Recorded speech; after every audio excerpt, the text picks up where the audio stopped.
provide you with the lowest per GB rates, night or day. SLT 4G, driving you ever forward. Making headlines for First at 9, the Eye of Titli. Sri Lanka is feeling the effects of the cyclone located in the Bay of Bengal as landslide warnings issued in several districts. We would like to request the communities living in these landslide prone areas to be vigilant about the landslide symptoms. The matter with 20A. Supreme Court rules that a public referendum is required to get the 20th Amendment to the Constitution over the line. Up or down, no one knows. The Minister of Finance keeps the next fuel price revision close to his chest. However, concedes the 10,000 rupees state salary hike was imprudent. In hindsight, I think that we gave far too many subsidies. And I'm not saying it was wrong, but it was not the right decision. Circus of presidential candidacy. Former Defence Secretary nominates Basil Rajpaksha as his choice for the job. Haley quits. US Ambassador to the United Nations hands in her resignation. Let's nurture fresh colors seen by little eyes, guided by the light of our love. This space is for your little one. Adding flavor to World Children's Day. Tiara.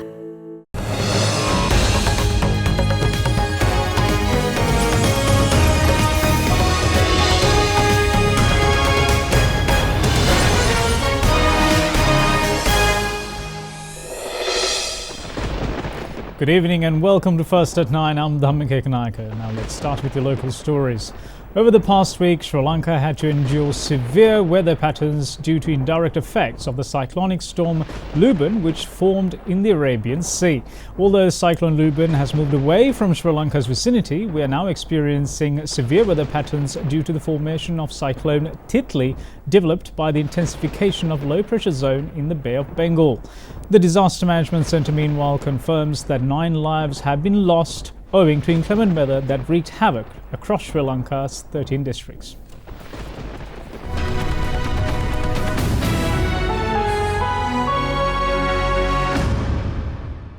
India's meteorological department says that the eye of the cyclone Titli is located over the Bay of Bengal, 530 kilometers southeast of Gopalpur in Odisha and 480 kilometers east-southeast of Kalingapatnam in Andhra Pradesh. The state government of Odisha has alerted all district authorities to prepare for emergency relief work. India's meteorological department has also warned of heavy rains in West Bengal and North Andhra Pradesh in the next few hours. It is in this backdrop that 13 districts in Sri Lanka are also affected by the current severe weather condition owing to the cyclonic storm Titli.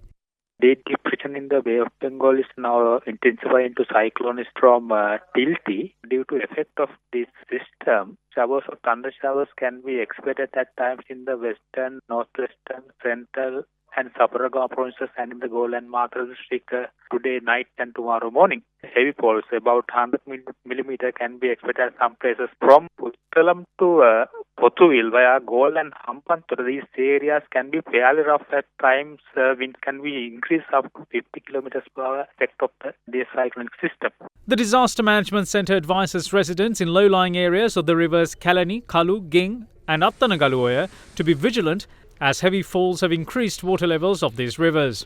Meanwhile, spill gates of several reservoirs were also opened today. As a result, the Department of Irrigation said 1 spill gate of the Polgola Reservoir, 4 in Daduroya Reservoir, 1 in Lakshapana, 4 in Rajangane Reservoir and 2 spill gates of the Angamu Reservoir were opened today. From Daduroya, there are about 4 gates we opened and 2,400 cusecs are releasing. And also the Rajangane, there are about 4 gates. Yeah, we have to open and it is about 2,400 cusecs. There are 2 another medium tanks are spilling at Anuradhapura district. Following heavy rain, the road from Anuradhapura railway station to the sacred city was submerged after river Malvatoya broke its banks today. Misty conditions over many areas of the Nuwara district were also reported. In the meantime, an unidentified body of a 70-year-old woman was found in a canal adjacent to the Gangarama temple in Gaul today. Traffic was also disrupted along the Mapalagama Malamura road in Gaul due to an earth slip. Officers of the Norwood Police Station evacuated residents of 5 houses located in the lands above the Castlereagh Reservoir, which are at risk of ground subsidence. In the meantime, the National Building Research Organisation has issued a 24-hour landslide warning for Kalutara, Badulla, Kegol, Galle and Ratnapura districts. We have issued level 1 yellow warning for Bandarawala Divisional Secretariat Division, and also in Kegol, the Hiyovita, Yatiyantota and Ruwanwella Divisional Secretariat Divisions, and also in Ratnapura district. Also, we have issued the warning of level 2 amber warning in Badulla district, Haldumulla Divisional Secretariat area, and also Galle districts. For Kalutara district, we have been issuing this red notice or red warning, and we have extended it today also the Divisional Secretariat areas of Walallawita, Bulat Sinhala, Agalawatta, Matugama, Baduraliya and Ingiriya Divisional Secretariat areas. Especially we would like to request the communities living in these landslide prone areas to be vigilant about the landslide symptoms, especially the ground cracks, house cracks and mud water springs, changes of the springs, unusual sounds. So if you notice such features immediately, so get evacuated from those places. Sri Lanka Navy have also joined the relief efforts in affected areas. The Marine Environment Protection Authority has started taking measures to protect the coastline from Mahaweva to Mattakotua in Chelau owing to sea erosion. Meanwhile, 3 crocodiles which fell into a water well in Kurundapitiya of Vauniala owing to heavy rain were rescued by residents yesterday. The irrigation department, they have warned since 3 or 4 days time back rising water levels of Kalaniganga, Kaluganga and Ginganga. Still some areas been identified as minor overflowing areas, so people need to be very vigilant who are living beside those river banks. So 117 call center is updated with all the other information, including all the roads being inundated and alternative ways as well. Water level of the lake Diyavanna surrounding the parliament also went up today. The Disaster Management Centre says a total of 57,015 persons or 14,157 families have been affected by severe weather experienced across the country.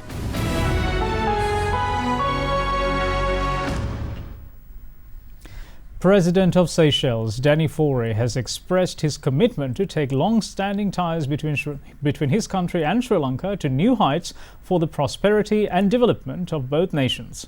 The Seychelles president made these remarks during a special banquet hosted by him in honour of President Maithripala Sirisena at the State House yesterday. Expressing his views further, President Faure said that the visit of the Sri Lankan president to Seychelles at the time of completion of 30 years of Seychelles-Sri Lanka relations will mark a new milestone in bilateral ties. President Sirisena, meanwhile, said that Sri Lanka has earned a good reputation among the international community due to the government's foreign policy. President Sirisena has added that the situation has helped build economic stability in Sri Lanka.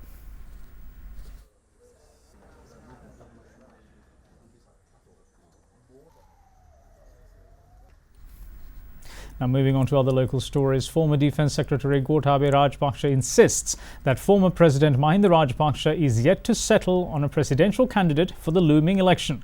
Responding to a question raised by a journalist following his appearance before Permanent High Court trial at Bar when the case pertaining to the DA Rajapaksa Museum was taken up today, the former Defence Secretary said that his brother Basil Rajapaksa would be his choice for the presidential candidacy. In the meantime, the Special High Court today decided to hear the case daily from the 4th of December. The Attorney General filed a case against former Defence Secretary Gotabaya Rajapaksa and 6 others, accusing them of misappropriating 33.9 million rupees in funds of the Land Reclamation and Development Corporation to build the DA Rajapaksa Memorial Museum. Permanent High Court trial at Bar took up the case today under the Public Property Act before Chairman of the Special High Court, Justice Sampath Abekon, along with Justices Sampath Wijeratna and Champa Janaki Jayaratna.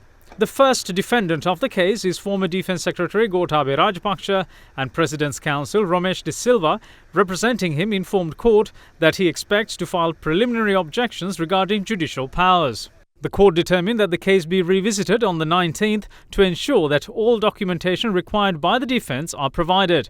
It also ordered that the case be heard daily from the 4th of December. The country finds itself in unfortunate circumstances today. The opposition should take the lead in defending the government and establish a government that can save the country. I don't know how they can do it, but it should be done. හිටපු ජනාධිපතිතුමා බැසිල් රාජපක්ෂ මහතාව ඉදිරියට ගෙන්න හදනවා ඔබතුමාව හලලා කියලා. The objective of those reports are to create rifts within the family. The former president is yet to decide on a presidential candidate. If I am to nominate a candidate, I would choose Basil Rajapaksa. Now, parliamentarians and politicians who represent the joint opposition are currently engaging in a meeting at the residence of Sri Lanka Podujana Peremuna's leader, Professor G.L. Piris. The meeting is presided over by former President Mahinda Rajapaksa. Internal sources of the joint opposition said that the possibility of caretaker government at this juncture, as well as future political activities of the SLPP, were on the agenda for today's meeting.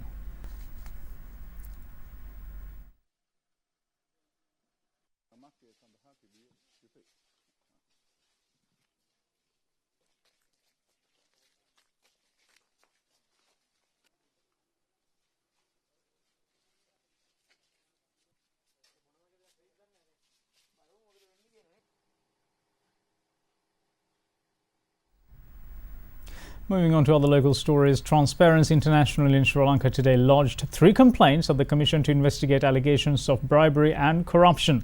Speaking to media, the executive director of TISL said that they have strong evidence on 3 cases in particular for misappropriation of funds amounting to over 40 million rupees as well as abuse of power.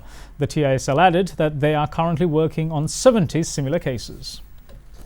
Today, we have got strong evidence on 3 particular cases which we have brought. One of the cases is about Northeast Local Services and Infrastructure Project, where we have had clear evidence of the misappropriation by an engineer and 2 contractors of monies amounting to over 4 million rupees, and that money was investigated by a committee of the Northern Provincial Council, which has had a finding on this, and this information was importantly released through using RTI. This shows that right to information is an essential tool in combating corruption. The second matter that we have concerns the Provisional Road Development Authority, and we have seen in the North Central Province a misappropriation of 35.7 million rupees. This alleged misappropriation has been detailed by the Auditor General and brought to the attention of the IGP in late 2012. But when we look at this matter, what has happened? Very little has happened, and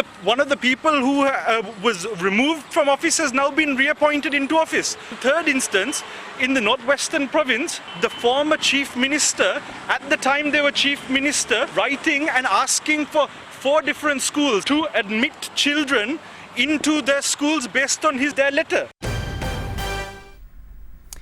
Deputy Speaker of Parliament today informed the House the decision by the Supreme Court on the proposed 20th Amendment to the Constitution. The Supreme Court had ruled that certain clauses in the 20th Amendment require a referendum, while others should be passed with a 2/3 majority vote in Parliament. Meanwhile, Minister of Finance Mangala Samaravira presented the appropriation bill for the year 2019.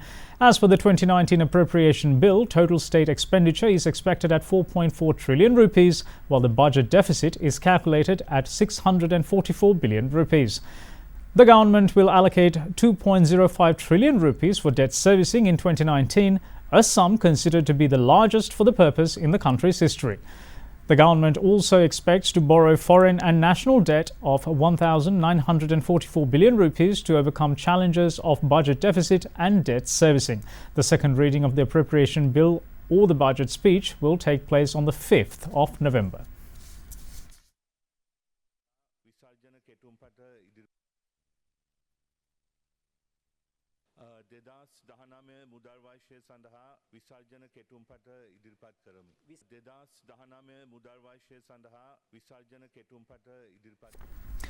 General Secretary of the Sri Lanka Freedom Party, Professor Rohana Lakshman Piyadasa, today insisted that the topic of discussion at the SLFP's Executive Committee meeting last week was hastening provincial council elections.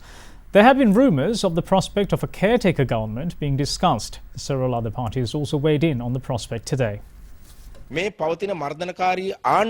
Parliamentarians of the joint opposition are focused on lending support to any strategic move to defeat this government. There are conspiracies. Discussions are underway to form a regime without the UNP, but both the SLFP and the joint opposition are already rejected by the general public. The president is from Polonnaruwa and no use of blaming him. This issue lies with his administration. He can't run a country with this team. That is where he went wrong. Therefore, this government should be sent home. The former president is trying to pull President Maithripala Sirisena's leg. No need to make new unity governments as we have one already. If someone needs to form a caretaker government, the parliament has to be dissolved first. I came across a caretaker government in media and we haven't had any discussions on it. Leaders of our party will discuss it and make a decision later. The executive committee of the SLFP met last week. We broadly discussed electoral systems. The delimitation report is done for provincial council elections, and if minor parties have any issues with it, we can create a multi-ward system for such areas, as the SLFP have no objections. We urge the government to table a proposal in Parliament and move for elections within 2 months. The group of 16 is daydreaming of a caretaker government these days. When they repeat this concept, it strikes fear into investors and they have no real understanding of who utters these claims. The report, produced by the government analyst on the voice samples of DIG Nalak De Silva and Operations Director of the organisation Anti-Corruption Force, Namal Kumara, was handed over to the Fort Magistrate today by the Criminal Investigations Department. It relates to the allegation of a conspiracy levelled by Namal Kumara of an assassination plot on the President and the former Defence Secretary. Now let's have a look at some other stories making news across Sri Lanka. The lady doctor who was involved in the accident causing the death of a police officer in the area of Boralaskamua was further remanded today until the 16th. The accident happened during the early hours of the 30th of last month along the Vikramaratna Mawatha in Boralaskamua. Preliminary reports by the police said that the driver was intoxicated during the accident. However, the JMO report given by the Kalubowila Teaching Hospital said she was not. A member of the Southern Provincial Council representing the Sri Lanka Podujana Peramuna arrived for today's session whilst fashioning a necklace made with drumstick leaves. 2 council members of the UNP who were at the entrance had attempted to remove the drumstick necklace, blocking his entry. Later, another council member of the SLPP brought the incident to the attention of the council's chairman and a tense situation arose, disturbing the council session. The Mathugama magistrate today granted bail to the police sergeant who was remanded for expressing discontentment over the conduct of his officer in charge with unruly behaviour with a firearm in hand. The sergeant objected to the OIC releasing a sand transporting lorry from custody.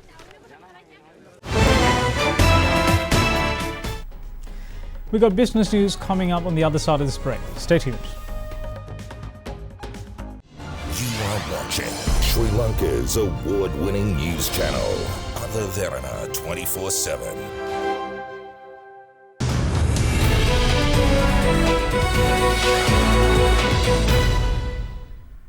Welcome back. You're watching First at 9. Parliamentarian of the UPFA, Bandula Gunawardena, warns of a collapse in Sri Lanka's banking system owing to a new tax imposed on banks in addition to the value-added tax. The parliamentarian issued a caution while addressing media at the Economic Research Unit of the Joint Opposition. Whatever Ravi Karunanayake says today, he's the Minister of Finance who obtained the most amount of loans within 1 year. He's also the only finance minister who increased foreign debt by 1,000% within 1 year. He also issued sovereign bonds at the highest interest rates in the history during 2015. It was also in 2015 that the rupee depreciated the most, and it is not because of US President Donald Trump. In 2015, we had to pay 144 rupees for the dollar, which was at 131 rupees earlier. To compensate the debt they ran up, the government introduced a 7.5% tax on debt at all banks in Sri Lanka, apart from the value-added tax. Banks will eventually charge people and the banks will collapse next year.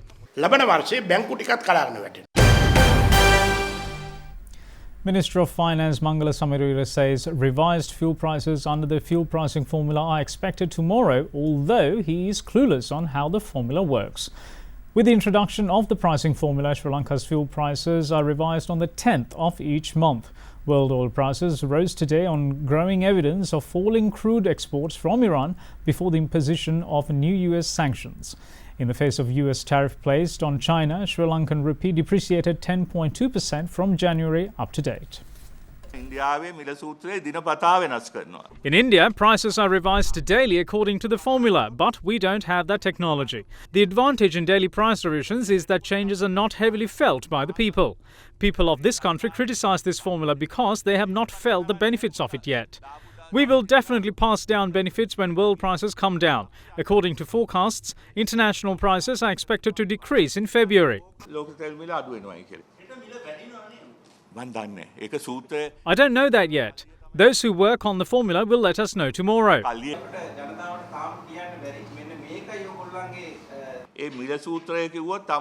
You will be even more confused if you try to understand the formula. I'm unable to understand the formula myself, but this is no secret. It is calculated using the Singapore Platts benchmark price and the US dollar. Singapore Platts price එකයි ඩොලරේ අගයයි.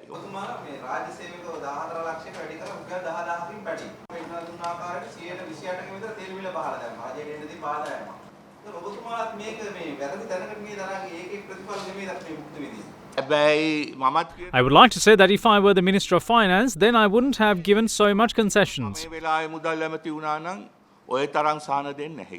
In hindsight, I think that we gave far too many subsidies. Not the right decision. I'm not saying it was wrong, but it was not the right decision. ඒකාබද්ධ විපක්ෂයේ ආර්ථිකය කඩාවැටෙනවා කිය මන්තර කරමින් අතදරුවන් වගේ දැන් කතා කරන්නේ. ජනවාරි 8 වෙනිදා අපේ ආණ්ඩුව බාරගත්තේ රාජ්‍ය මූල්‍ය ආර්ථික කාල බෝම්බයක්. ඊළඟ අවුරුදු කිහිපෙදී ලංකාවේ ණය වැඩියෙන්ම ගෙවන අවුරුදු කිහිපය හැටියට ට්‍රිලියන 1.9. මේ අවුරුද්දේ ණය ප්‍රමාණයෙන් 83%ක්ම රාජපක්ෂ ණය. Former chairman of the Securities and Exchange Commission, Dr. Nalaka Godeheva, insists that there is in fact a global economic growth at present, despite the government's insistence to attribute Sri Lanka's economic decline to a global economic crisis. Dr. Godeheva was speaking at a media briefing organised by the Patriotic Professionals Forum in Colombo yesterday. Today, the current government is saying that there's a world economic crisis and that is why we are suffering like that, which is not true. If you look at the world economy, it is in fact growing. It is on a positive part of the cycle, growing at 3.9% on average. The developed world is growing at 2.5%. The developing world is growing at 4.9%. When we have problems, no one can say it is because of a world economic problem. What we are facing today is a problem created by the current government. And this government cannot get out of this crisis. Now, the International Monetary Fund has warned that a trade war between the US and China risks making the world a poorer and a more dangerous place in its latest assessment of the global economy. The IMF has lowered its forecast for global growth this year and next. It said that a full-blown trade war between the US and China would put a significant dent in economic recovery. Chief of the International Monetary Fund, Christine Lagarde, has reiterated that trade war and trade tariffs are not helpful globally and likely to have negative consequences on growth. Lagarde, managing director of the IMF, made the remarks when asked to comment on protectionist moves of the United States and its trade tension with China in Washington ahead of the annual meeting of the IMF and the World Bank in Bali, Indonesia. We have always said at the IMF that trade war, trade tariffs are not helpful globally and are likely to have negative consequences on growth.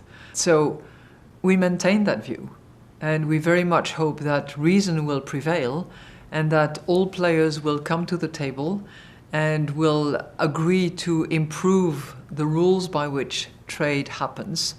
We need to make sure that there is level playing field, that there is proper competition and not unfair competition between players. Everybody needs to look at those issues, but it needs to be done together. That's really what we will continue to argue as a case for more international trade, more openness, and more benefits. Now, to give you a market update, the all-share price index ended 0.47% lower at 5,880.38 points, slipping from its highest close since the 20th of September hit yesterday. Today, the index fell to its lowest close since the 13th of December in 2013 with a market turnover of 350 million rupees. We have Achyutan Srirangan from First Capital Holdings with more details. The market ended in a red, reversing the positive sentiment witnessed for a last 4 trading session amidst profit taking in certain counters. The declining in today's index was mainly impacted by HNB and Ceylon coal stores. Despite a slight drop in volume compared to yesterday, turnover increased. While processing took place in the TGL, the contributing merely 6% of turnover.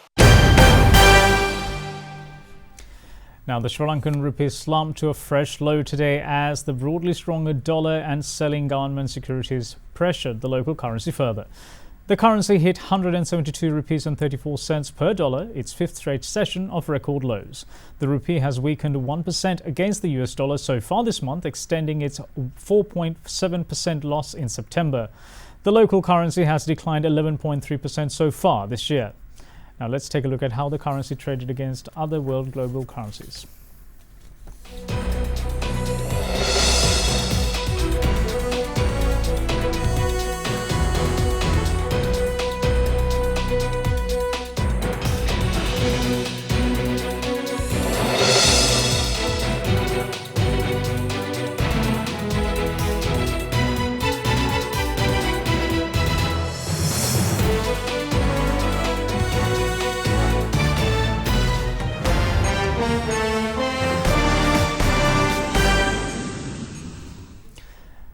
Now, the UN ambassador of the United States, Nikki Haley, will leave her position at the end of the year, the latest resignation from President Donald Trump's National Security Circle.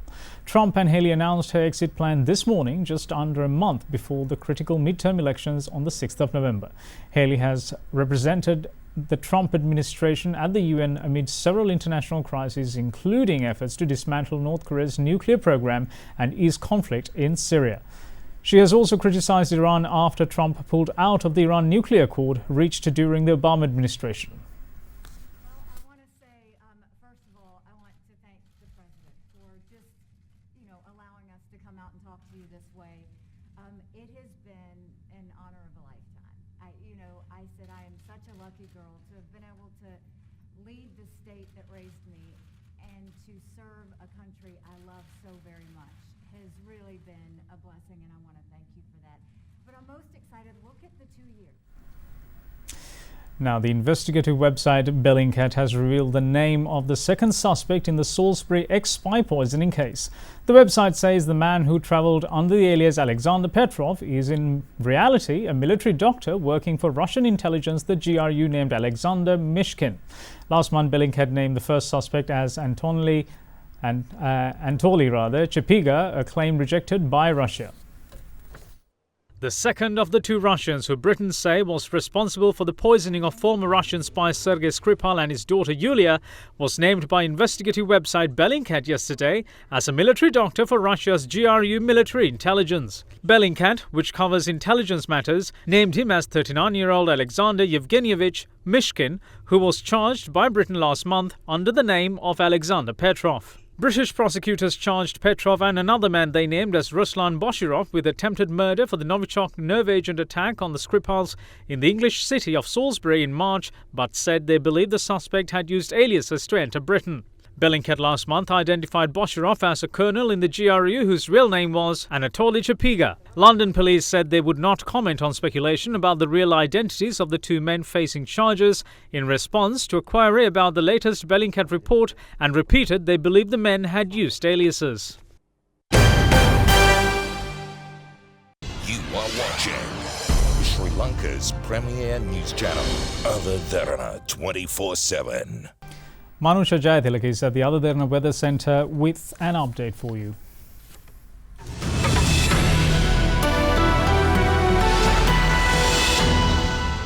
A very good evening, everyone, and welcome to Forecast First. As we mentioned earlier in the bulletin, Sri Lanka is currently experiencing severe weather conditions because of a deep depression in the Bay of Bengal, and this system is located approximately 950 kilometers away from Trincomalee. The Department of Meteorology says heavy falls of over 100 millimeters can be expected in the western, central, Sabaragamu and Uva provinces, as well as in the Galle and Mathare districts over the next 24 hours. There are risks that accompany this weather situation, and as a result, the National Building Research Organisation has issued a 24-hour landslide warning for Kalutara, Badulla, Kegol, Gol and Ratnapura districts. Members of the public are advised to be vigilant over these developments and follow necessary instructions when required.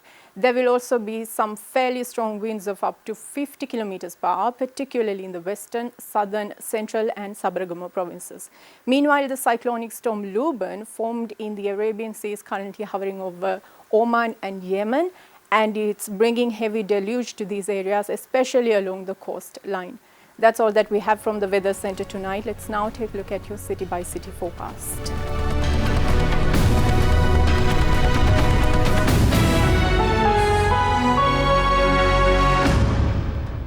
And that's it from all of us here at First at 9. Thanks for watching. Bye-bye.